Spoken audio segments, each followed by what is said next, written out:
All right, so last video I was telling you guys I had an acoustic guitar by Epiphone USA when they were a US company making guitars out of New York. This one right here is a 1941 Epiphone Ritz. Original case too, man. Chipboard case. It's actually, it's wood. It's pretty blown out, dude.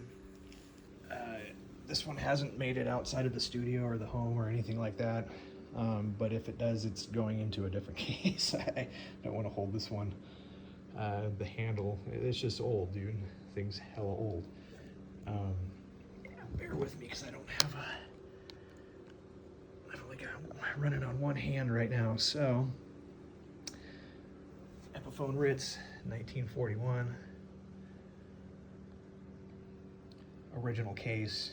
We'll get to that ginormous hole right there that it did not start life like that. If you can see, the label is so crusty, dude. I took the best picture I could, or pictures of that before it completely just goes away and turns into dust. Yeah, so let's talk a little bit about this guy. It needs some love.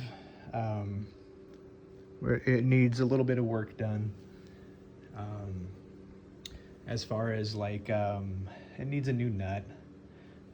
It looks like maybe the fretboard was separating at one time and somebody had like nailed it down. I don't know. This thing's had some mods over the years. Trapezoid tailpiece. Turtle shell binding, tortoise shell binding. It is faux, it's not real turtle shell. I was curious about that myself. Classic F-holes. I'm assuming it's a spruce top. And I want to say, bear with me because I'm working with one hand here, you guys. I've got my hand in a cast. I want to say back is quilt and sides are quilted maple. If my memory serves me correct, spruce top, quilted maple or flamed maple back. Weirdest thing ever in Epiphone and Gibson, cherry neck and headstock. The cool freaking skunk stripe, you know, off-centered there. But yeah, I don't ever recall Gibson or Epiphone using cherry. This is the first acoustic I've had. I'm going to put this down for a minute. By Gibson or Epiphone.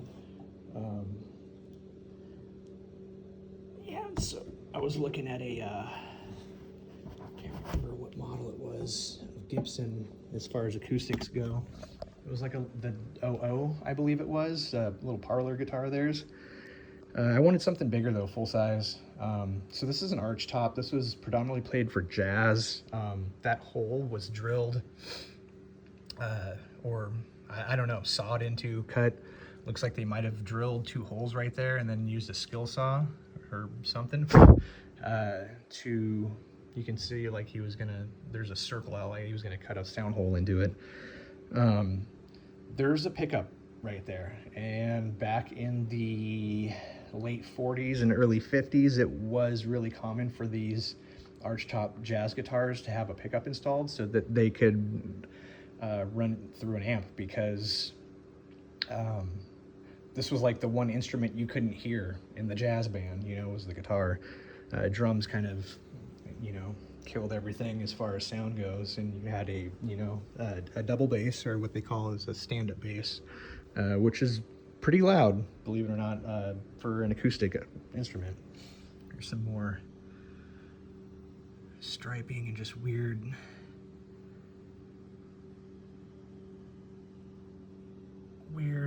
patterns going through this grain. This, I want to say, is Brazilian rosewood,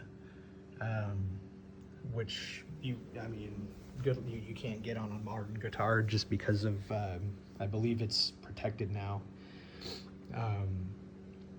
There are some crusty ass old Grovers on there. I want to say probably from the 50s, like whenever Les Pauls were being made.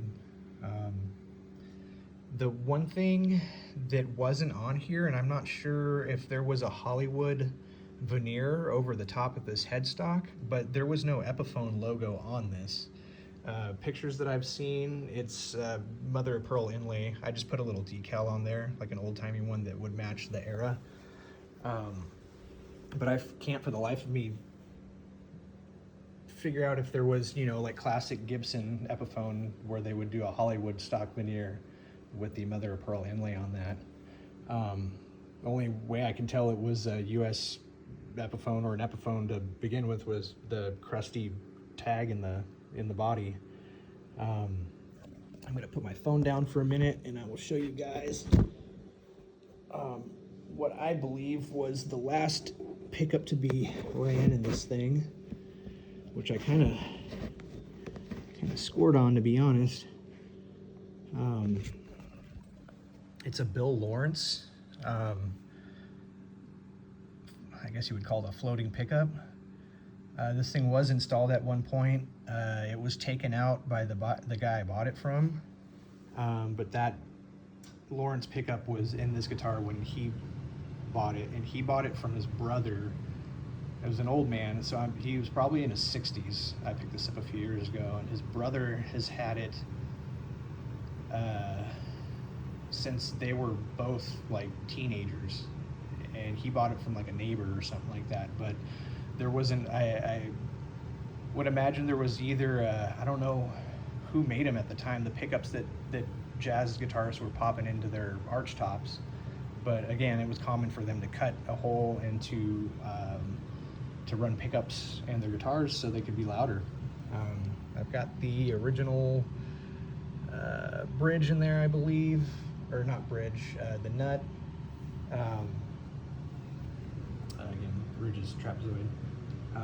And yeah, so score, these are, Gibson pickups as well. It's like a $200 pickup, but I think that's from the 80s or 90s.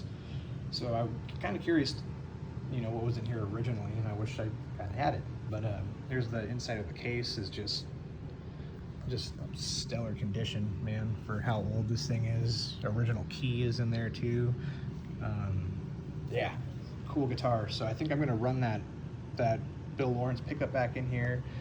Try to find the original tuners. Were made by a company called Waverly, and they were like on the street, if you flip over the back, they were not individual tuners. They were on a strip.